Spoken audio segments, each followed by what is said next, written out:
जय श्री राम। नमः पार्वती पते। आप कुछ लेकर कथा में से जाएं ना जाएं, पर भरोसा लेकर जरूर जाना कि 3 महीने में बाबा वापिस झोली भर गए।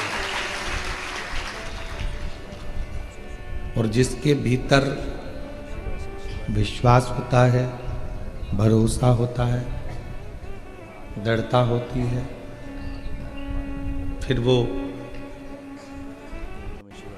अपनी जिंदगी को सार्थक कर लेता है। 3 चीजें हैं। पहले नंबर पर है नसीब, दूसरे नंबर पर बदनसीब और तीसरे नंबर पर खुश नसीब।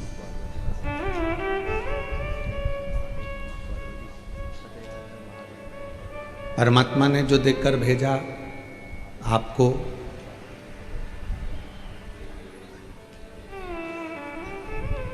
जो भी परमात्मा ने आपको दिया वो आपका नसीब है।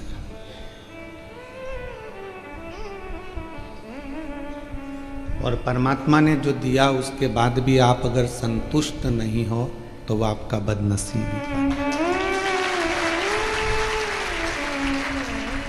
वो आपका बदनसीबी है कि परमात्मा ने जो दिया वो तो आपका नसीब है, पर जो मिला उससे भी हम खुश नहीं हैं तो ये आपकी बदनसीबी है।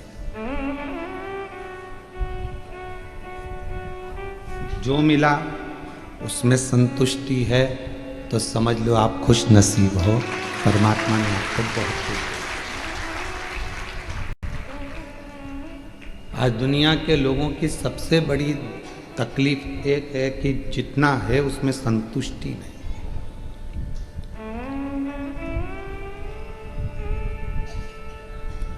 जो मिला उसमें संतुष्टि नहीं हो पाती, और उसमें संतुष्टि बहुत जरूरी है। शरीर अच्छा दिया उसने, इससे बढ़कर और क्या चाहिए। प्रथम सुख निरोगी काया। परिवार अच्छा दे दिया, पत्नी पति बच्चे कुटुंब माता पिता सब अच्छे मिल गए, ये उसकी कृपा है, नसीब है।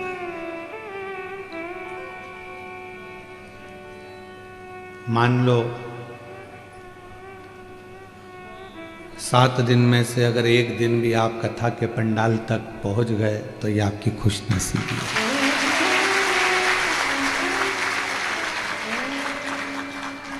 कहीं उसकी कृपा है, करुणा है, उसकी उदारता है।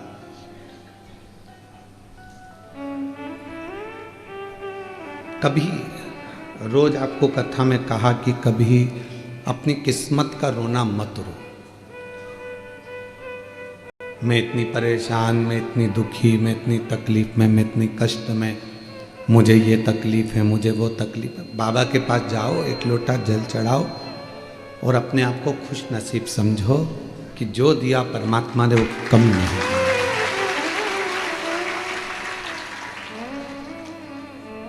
आप और हम यदि अपनी नसीब का ही रोना रोते रहेंगे तो हम आगे कभी नहीं बढ़ पाएंगे, उन्नति की सीढ़ी पर नहीं चढ़ पाएंगे। और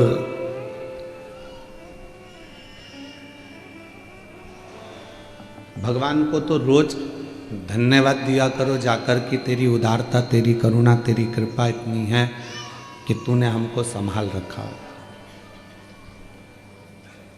इस कलिकाल में, घोर कलियुग में कितने बड़े बड़े उपद्रव मच रहे हैं। कहीं दंगा हो रहा तो कहीं पर कुछ हो रहा तो कहीं लोग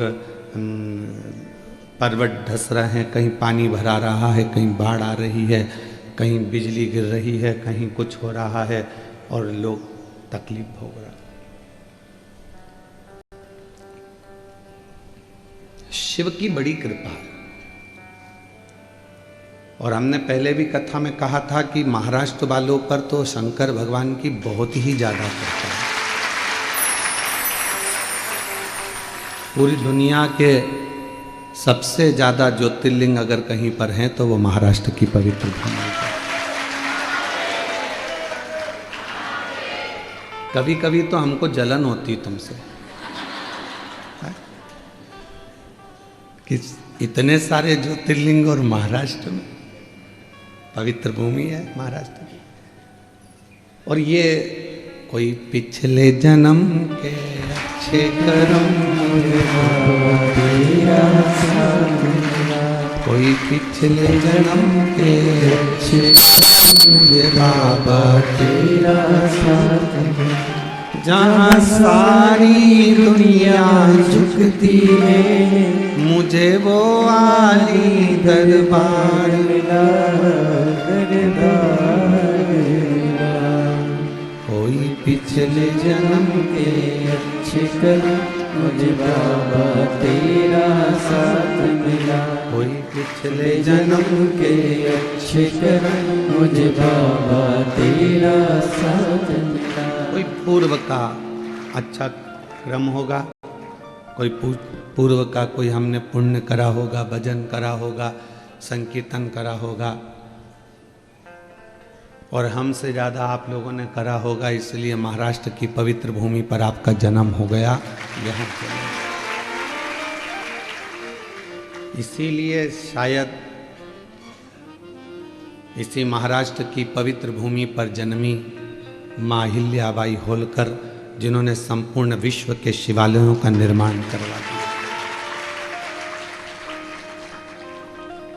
ये पुण्यता है आपकी।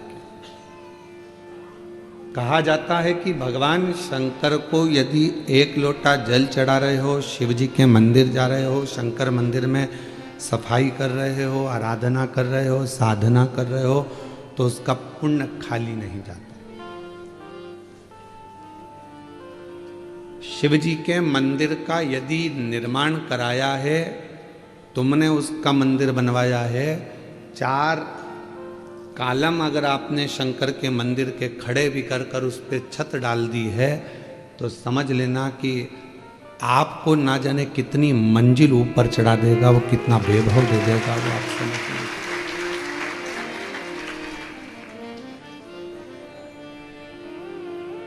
शिव की आराधना करने से पहले, शंकर भगवान की कथा श्रवण करने से पहले, या शिव से जुड़ने से पहले का समय निकाल कर देखो कि आपकी जिंदगी क्या थी।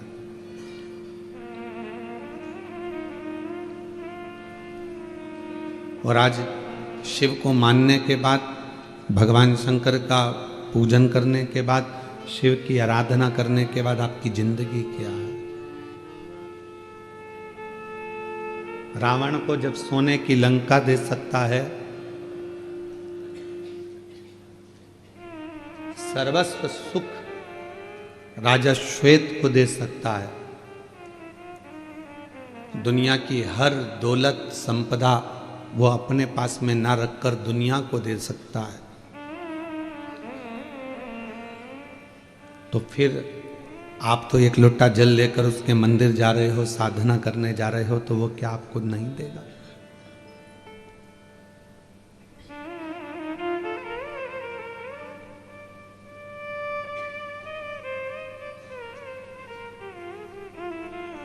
जिंदगी में बस अपने विचारों को, अपनी सोच को बड़ा बना। आज के बेटे, आज की बेटियां अपनी सोच को बड़ा नहीं बना पाती। एक बेटा को, एक बेटी को अगर थोड़ा पैसा दे दिया जाए और कहा जाए कि इसको ले जाओ, ये तुम्हारे लिए है, तुम्हें जैसा यूज करना करो, सबसे पहले वो बाजार जाएगा और गाड़ी खरीदेगा, एक अच्छा मोबाइल खरीदेगा, कपड़े खरीदेगा और आ जाएगा। वही पैसा घर के एक पिता को दिया जाए कि इसको तुम्हें यूज करना है, तो वो सबसे पहले प्लाट खरीदेगा, मकान खरीदेगा, दुकान खरीदेगा, प्रॉपर्टी खरीदेगा। दोनों में अंतर है। बेटे को भी पैसा मिला और बाप को भी पैसा मिला। बेटे ने गाड़ी खरीदी, मोबाइल खरीदा, कपड़े खरीदे, घड़ी खरीदी। अब तुमने मोबाइल खरीदा 1.5 लाख रुपए का, लेकर आने के बाद वो 1.5 लाख में वापस बिक जाएगा क्या? बोलो, जम के बोलो। नहीं। गाड़ी तुमने शोरूम से खरीद कर बाहर लेकर आए 5 लाख की, 7 लाख की, क्या वो 7 लाख में वापस बिक जाएगी क्या? नहीं। कपड़े तुमने शोरूम से खरीदे 5,000 रुपये के, क्या वो कपड़े वापस 5,000 में बिक जाएंगे क्या? नहीं। घड़ी तुमने खरीदी 10,000 की, क्या वो घड़ी वापस 10,000 में बिक जाएगी क्या? नहीं। पर तुमने जो खरीदा वो नीचे गिरता चले गया, पर बाप ने जो खरीदा वो प्रॉपर्टी, वो प्लाट, वो मकान की कीमत बढ़ती है। दोनों की सोच अलग है। आज की सोच केवल गाड़ी, मोबाइल और फ्लैट तक है। आज के नवयुवक बेटा बेटी, आज की बहुओं की, आज के बेटों की सोच केवल गाड़ी, मोबाइल और फ्लैट, इसके सिवा उसकी सोच आगे जा नहीं रही है। पर पुराने लोगों की जो सोच होती थी, वो जमीन खरीदते थे, वो प्लाट खरीदते थे, वो मकान बनाते थे, जायदाद बनाते थे, जिससे हमारी आने वाली पीढ़ी इसका भोग कर सके। और जब दुख आए, जब तकलीफ आए, जब कष्ट आए, तो वो मकान, वो प्लाट, वो जमीन, वो जायदाद काम हो जाए। दोनों की सोच अलग है। हम कहेंगे ऐसा नहीं है कि आप गाड़ी ना खरीदें, आप मोबाइल ना खरीदें, आप कपड़े ना खरीदें, खूब अच्छे खरीदो, तुम्हारी कैपेसिटी जितनी है, आपको हम मना नहीं करेंगे, खूब एंजॉय करो, पर साथ में आने वाला समय कैसा है उसके लिए थोड़ा साध कर अपनी जिंदगी को चलो, क्योंकि जीवन बड़ा बहुत विचित्र है, बहुत विचित्र। कई लोग कहते हैं गुरुजी आप भगवान से कभी कुछ नहीं मांगते, हम कहते मांगते, हम भी मांगते हैं। क्या मांगते हो? बस यही मांगते हैं कि जो शिव महापुराण की कथा में आए उसकी झोली खाली ना रह जाए, इतनी कृपा करो।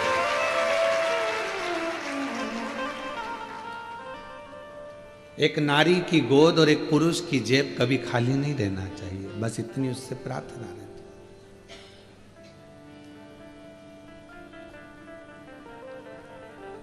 अपने लिए तो कहा, जब हम जगत के लिए मांगेंगे तो अपने लिए तो खुद दे देगा। हम अपने लिए जोड़ते हैं तो जगत का छूट जाता है।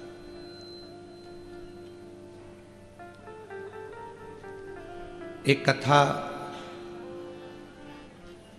हरियाणा में करने के लिए गए तो सुबह सुबह मॉर्निंग वॉक पर घूम रहे थे। घूमते घूमते हमने देखा एक व्यक्ति चेन पकड़ा कुत्ते की और कुत्ता को घुमा रहा था।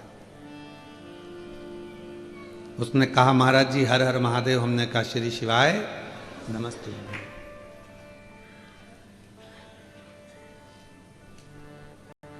व्यक्ति बोला और महाराज जी आप कैसे हैं? हमने कहा बहुत बढ़िया। हमने कहा तुम कैसे हो? हमने कहा, वो कहा बस आशीर्वाद है, कृपा है। मैंने कहा तुम कुत्ते की चेन पकड़े हो? कहा हाँ। पर हमने कहा हमको नहीं लगता कि तुम कुत्ते की चेन पकड़े, हमें तो लगता कुत्ता तुम्हें पकड़ा है। उसने कहा नहीं महाराज देखो यहाँ कौन कुत्ता ने पकड़ रखा है, कुत्ते के तो गले में बंधी और हम चेन पकड़े। हमने चेन पकड़ रखी है, ये तो कुत्ता बंधा हुआ है। नहीं, हमने कहा नहीं नहीं नहीं, ये कुत्ता नहीं बंधा है, तुम बंधे हो। कहा ऐसा हो आप खुद देखो ना। हमने कहा चलो ठीक है, कुत्ते की चेन खोलो, खोलो अभी की अभी। और जो कुत्ते की चेन खोली कुत्ता भागा तो वो उसके पीछे भागा, पकड़ के कुत्ते को लेकर आया, वापिस चेन में बांधा। हमने कहा अब बताओ कौन बंधा था? तुम्हारे पीछे कुत्ता नहीं भाग रहा, तुम कुत्ते के पीछे भाग रहे। हमने कहा कुत्ते जैसी समझदारी और कुत्ते जैसा त्याग और कुत्ते जैसा मोह से त्याग किसी के पास नहीं होगा, चाहे वो बड़े से बड़ा कोई भी हो। कुत्ते जैसा त्याग किसी के पास नहीं है। 1 करोड़ की भी गाड़ी खड़ी हो तो बाथरूम करके चला जाता है। आसक्ति नहीं है उस कुत्ते को उस गाड़ी के प्रति की 1 करोड़ की है, छोड़ो चलो, आसक्ति नहीं है उसकी। कुत्ते जैसी आसक्ति अर्थात कुत्ते जैसा त्याग तो कोई नहीं कर सकता, कोई। 1 करोड़ की गाड़ी भी देखता नहीं है। और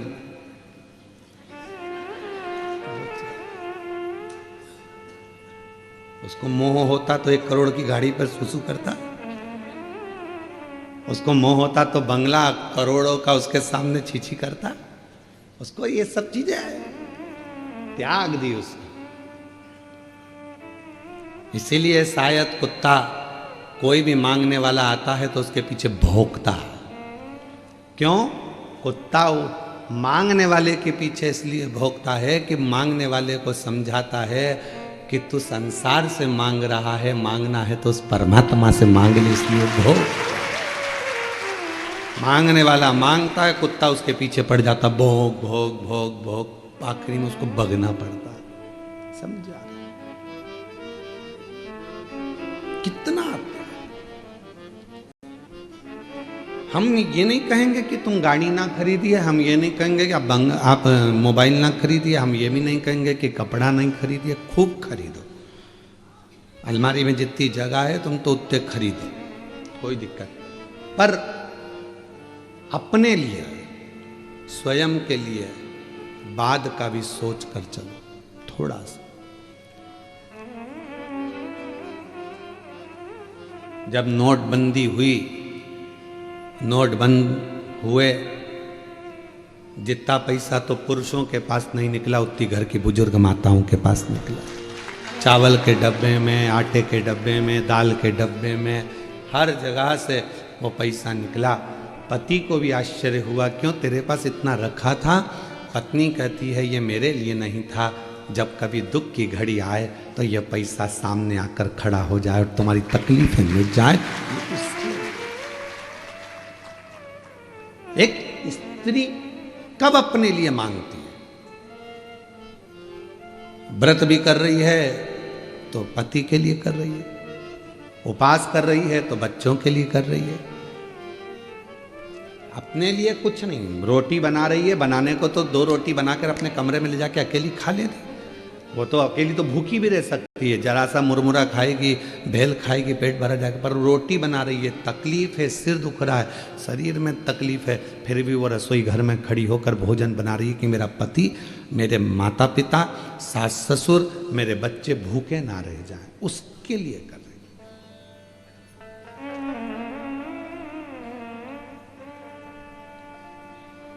पर आज की सोच बड़ी विचित्र है। आज व्यक्ति वो सोच कर नहीं चल रहा। आज का व्यक्ति तो ये सोचता है कि बस मेरे को अभी की ज़िंदगी जी लेना है, बाद की ज़िंदगी पर ध्यान नहीं देना है, और फिर बाद में फिर वो दुख, वो तकलीफ, वो कष्ट व्यक्ति के सम्मुख में आकर खड़ा हो जाता।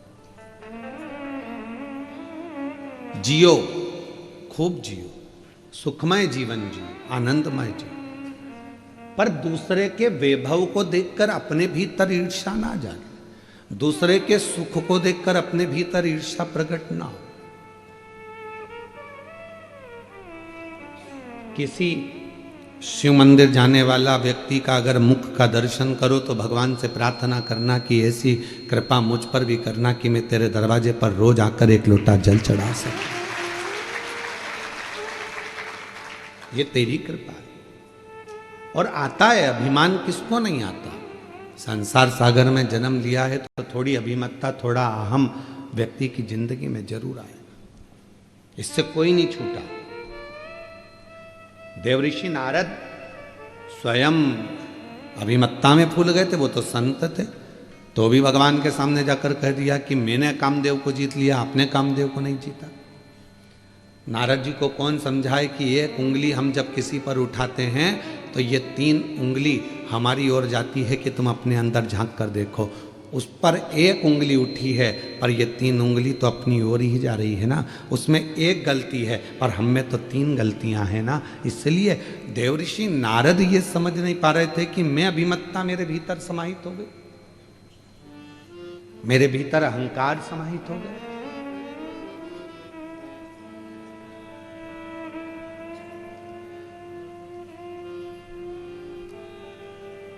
अपने भीतर अहमता, श्रेष्ठता नहीं देता। और यह अहमता केवल संसार के जीवों पर ही नहीं, स्वयं भगवान शंकर के ससुर हिमालय राज के मन में भी एक बार भाव उत्पन्न हो गया था। हिमालय राज के मन में भी भाव आया था कि पार्वती जी की माता मैनावती ने कहा कि पार्वती जी को विवाह करे, बहुत दिन हो गए देखा नहीं है पार्वती जी को, चलो कहीं पार्वती से मिलकर आते हैं, एक बार चलते हैं, चलो तो सही।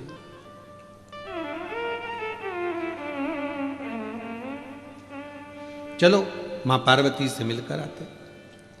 और हिमालय राज जी ने मैनावती से पूछा कि तुम्हें पार्वती की क्यों याद आ रही है? तो लगता है कि मेरी पार्वती दुखी है,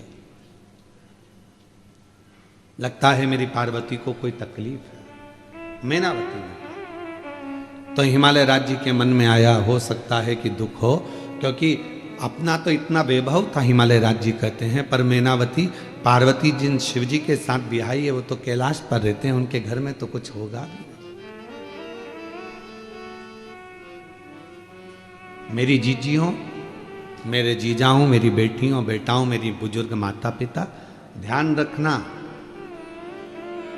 बड़ा पेट्रोल पंप, बड़ी गाड़ी, बड़ा बंगला, बड़ी संपदा, बहुत दौलत देखकर बेटी का विवाह कभी मत करना। बेटी का विवाह करना लड़के के संस्कार कहते हैं।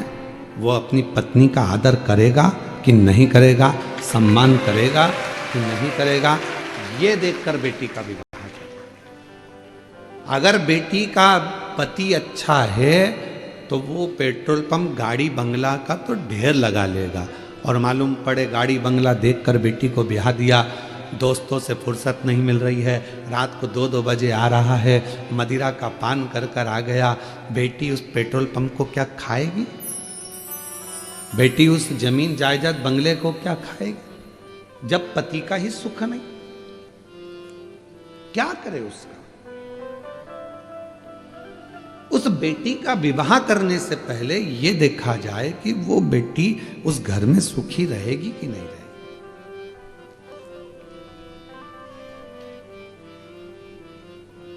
और कई बार हमने देखा है कि बेटी का भाग्य भी होना चाहिए महाराज। अगर भाग्य है तो जंगल में भी महल बना देती है, और भाग्य नहीं तो महल को भी कंगाल बना देती है। कभी कभी कोई लड़की का चरण ऐसा होता है कि वो विवाह कर कर आती है, कुछ नहीं था तो भी उसने गाड़ी बंगला सब बनवा दिया, और कोई ऐसी होती है बंगला गाड़ी के महल में आती है, पर उसके आने के बाद घाटा घाटा घाटा घाटा, आखिरी में दुख झेलना पड़ता। जनक जी ने विचार करा था क्या सीता जी बन जाएंगी 14 वर्ष के लिए? अवध के राजा हैं, अयोध्या के नरेश हैं, राघव जी, रघुनाथ जी, उनके पास में कितना वैभव है, मेरी बेटी राज्य करेगी, राज्य। जब स्वयंवर रचा तो भूपतियों को, सारे राजाओं को बुलाया गया था, किसी ऐसे व्यक्ति को नहीं बुलाया गया था जिसके पास में धन या वैभव नहीं था, सब भूपति आए थे। पर भूपति, भाग्य में जो लिखा हुआ है उसको कोई टाल नहीं सका है। इसलिए परमात्मा के दरवाजे पर चाहे बेटा हो, कुंवारी अवस्था में नवयुवक बेटों को, कुंवारी अवस्था में नवयुवक बेटियों को शिव जी के मंदिर में 1 लोटा जल रोज चढ़ाना चाहिए, जिससे आने वाली तुम्हारी जिंदगी अच्छी बने, तुम्हारा जीवन अच्छा है। नवयुवक बेटे भी भगवान को जल चढ़ाएं, नवयुवक बेटियां भी भगवान को जल चढ़ाएं। एजुकेशन करें, पढ़ाई करें, अच्छा कॉलेज ज्वाइन करें, अच्छी कोचिंग करें, अच्छा माता पिता का नाम रोशन करें, और जब विवाह का समय आए तो अपने माँ बाप को कन्यादान का मौका भी दें। ये कृपा आपके ऊपर।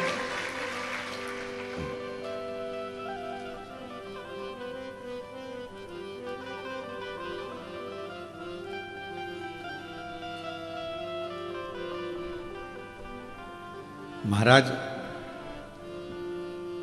शिव कथा कर रही है, शिव महापुराण की कथा वर्णन कर रही है, शिव तत्व कह रहा है।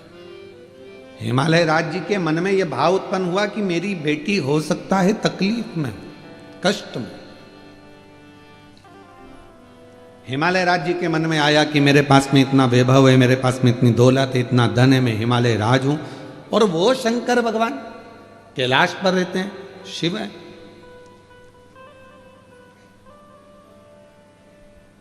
शिव है। मन की पवित्रता रखिए, जितना बड़ा मन होगा उतना उतना जीवन का एक सुख हमारे साथ जुड़ता चले जाएगा। जीवन का सुख, मन की पवित्रता। यहां सोपान दत्तात्रेय नारखेड़े जी बैठे हुए हैं, मैं आपको हर हर महादेव कहूं। छत्रपति संभाजी नगर के हैं और कुबेरेश्वर धाम जब लगभग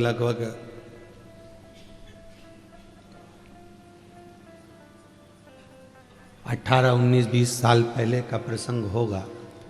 इतना तो क्रम इनके पास में भी नहीं था, पर एक बार जब ये बहुत पुराने जुड़े हुए हैं, उस समय बाबा के धाम जब आए थे तो बाबा का तो पूरा प्रांगण था, वन था, जंगल था, वहाँ तो गाड़ियाँ कोई अंदर जाती नहीं थी और कोई अंदर पहुँचता नहीं था। हाईवे से लोग निकल जाते थे, अंदर जाने के लिए लोगों को भय लगता था। एक बार बैठे हुए थे हम, खटिया डली हुई थी, तो नारखेड़े जी कहे, गुरुजी पूरा वीरान है, कोई जीव जंतु हिंसक पशु पक्षी कोई आ जाए, आप अकेले बैठे रहते हो यहाँ और नाम जपते रहते हो अकेले बैठे बैठे, तो कोई जीव आ गया, तुम्हारे नेत्र बंद रहते हैं, कोई खाक हुआ गया तो आप।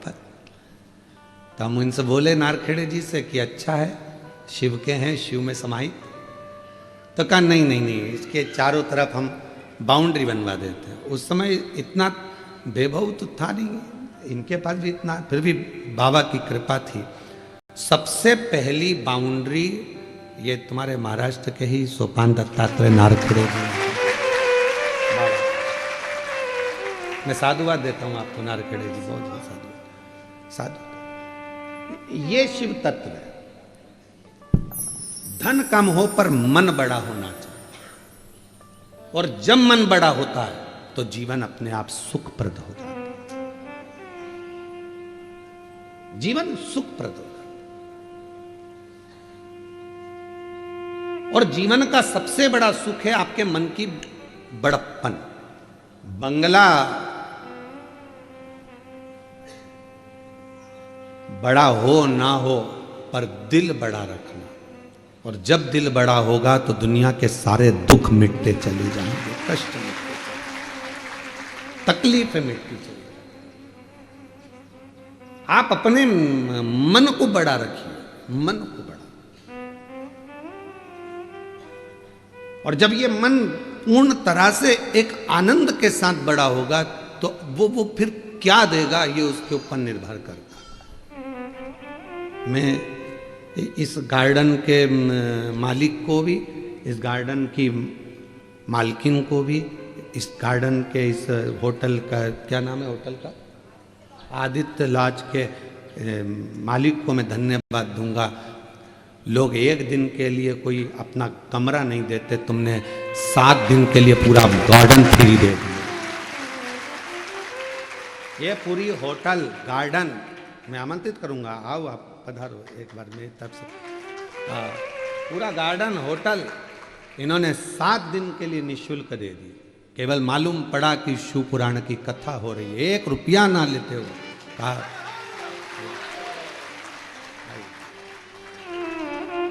शिव शिव है,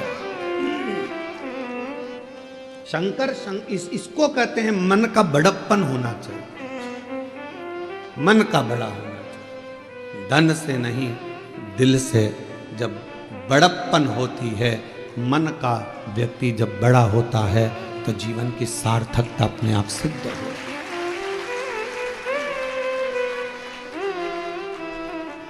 बधाई आपको बहुत बहुत।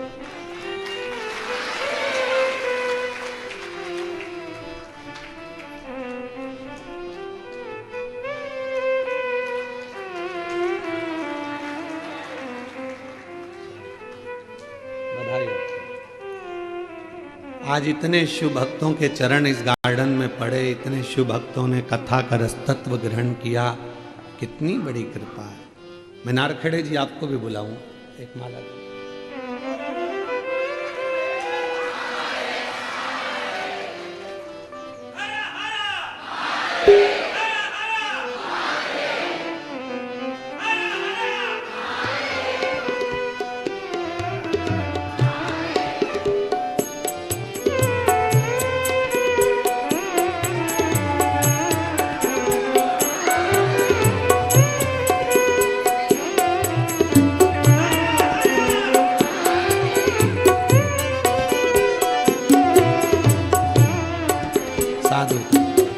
ये शिव तत्व है। आज इतना बड़ा गार्डन, इतनी बड़ी व्यवस्था, 7 दिन तक निशुल्क देने के लिए भी मन का बड़प्पन चाहिए, मन बड़ा होना चाहिए, दिल बड़ा होना चाहिए। ये हृदय की बड़प्पन है। महाराज, घर बड़ा है वो मायना नहीं रखता, आपका दिल कितना बड़ा है। मैं आपसे एक बात पूछूं, जलगांव की जीजियां उत्तर देना और जीजान भी उत्तर देना। जब तुम छोटे थे, बहुत बाल्यावस्था में थे, ईमानदारी से बोलना, चाहे तुम मायके में थे चाहे अपने घर में थे, छोटे थे तो अपने घर में हो गए, उस समय पर मेहमान ज्यादा आते थे कि नहीं आते थे? और आज घर बड़ा हो गया, व्यापार बड़ा हो गया, व्यवसाय बड़ा हो गया, तो बोलो ईमानदारी से, क्या मेहमान बढ़े? घट गए। क्यों? किसी के पास समय नहीं। और थोड़ा सा समय अगर परमात्मा देता भी है तो लोग प्रेम से मिल नहीं पाते, प्रेम वहां खत्म हो जाता, स्नेह वहां डाउन हो जाता। हिमालय राज जी के मन में आया कि मेरी बेटी के घर में कुछ भी नहीं है, तो उनने बहुत रतन, हीरे, माणिक, मोती, सोना, चांदी सब भर लिया रथों में और हिमालय राज लेकर चलती है। सब कहां जा रहे हैं? अपनी बेटी को देने के लिए, बेटी को देने के लिए।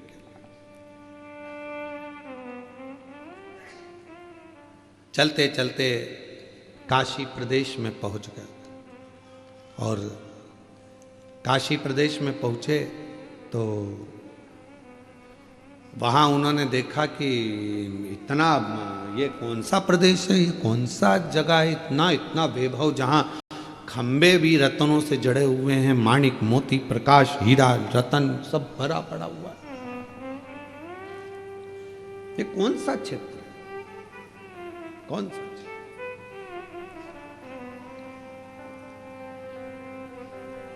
हिमालय राज ने मेनावती से कहा, जरा मैं पूछ के आता हूं कि ये कौन सी जगह है और कौन सा प्रदेश है। एक पथिक जा रहा था, उस पथिक को बुलाया हिमालय राज जी ने और पूछा कि ये कौन सा प्रदेश है? काशी खंड की कथा है स्कंद पुराण की, जरा सावधानी से सुनिएगा, जिंदगी को बनाने वाली। ये कौन सा प्रदेश है? कहा ये काशी है, यहाँ के राजा दिवोदास हुआ करते थे और वो राजा ने अपने प्राणों को त्याग दिया, वो दिवोदास जी चले गए, तो ये काशी अब भगवान शिव को दे गए हैं, शंकर को। शिव की काशी है। हाँ, यहाँ का राजा कौन है? तो कहा विश्वनाथ। यहाँ की रानी कौन है? तो कहा मां पार्वती। हिमालय राज की आंख में से आंसू बहने लगा। मैं अपने आप को करोड़पति समझ रहा था, धनपति समझ रहा था, वैभवपति समझ रहा था, सत्तापति समझ रहा था, पर मेरी भूल थी। आज मुझसे ज्यादा वैभव तो इस काशी में भरा पड़ा हुआ है, जहां शिव है, जहां शंकर रहते हैं, शंकर की कथा रहती है, शिव का गुणगान होता है, जिसके मुख से श्री शिवाय नमस्तुभ्यम निकलता है, जिसके घर से एक लोटा जल रोज शंकर भगवान को चढ़ने के लिए जाता है, उस घर का सारा वैभव शिव देते हैं, शंकर प्रदान करते हैं। उस घर के वैभव को शिव बढ़ाते हैं। शंकर बड़ा।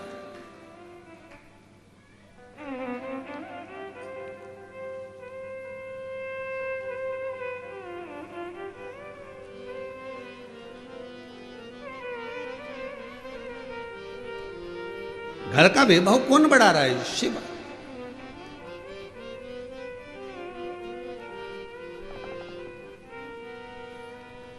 मथुरा में बिरला मंदिर है, जहां पर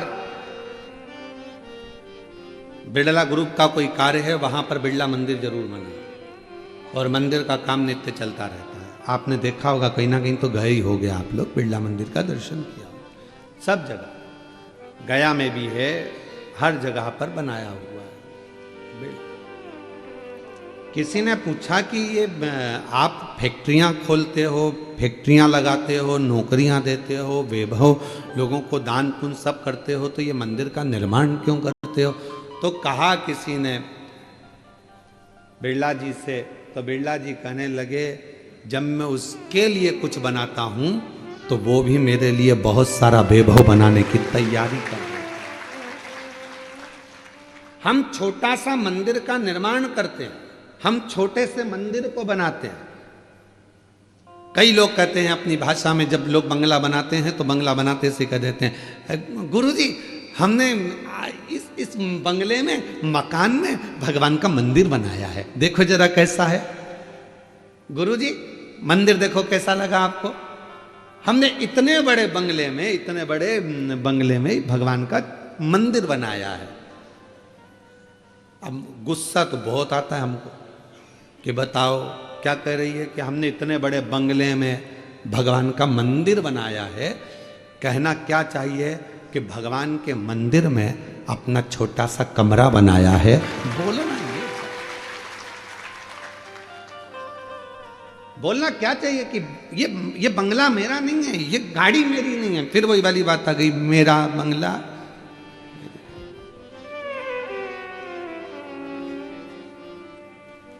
मेरा बंगला मेरी गाड़ी, सब कुछ तेरो सरकार, मेरा तो कुछ भी नहीं। सब कुछ तेरो सरकार, मेरा तो कुछ भी नहीं। ये जितना वैभव है, जितनी गाड़ी है, जितना बंगला है, जितनी दौलत है, संपदा है, आपके घर में भी जो फ्रिज है, गाड़ी है, बंगला है, कौन का है? वो तुम्हारा खुद का है, तुम लेकर आए थे ऊपर से, कौन देकर गया?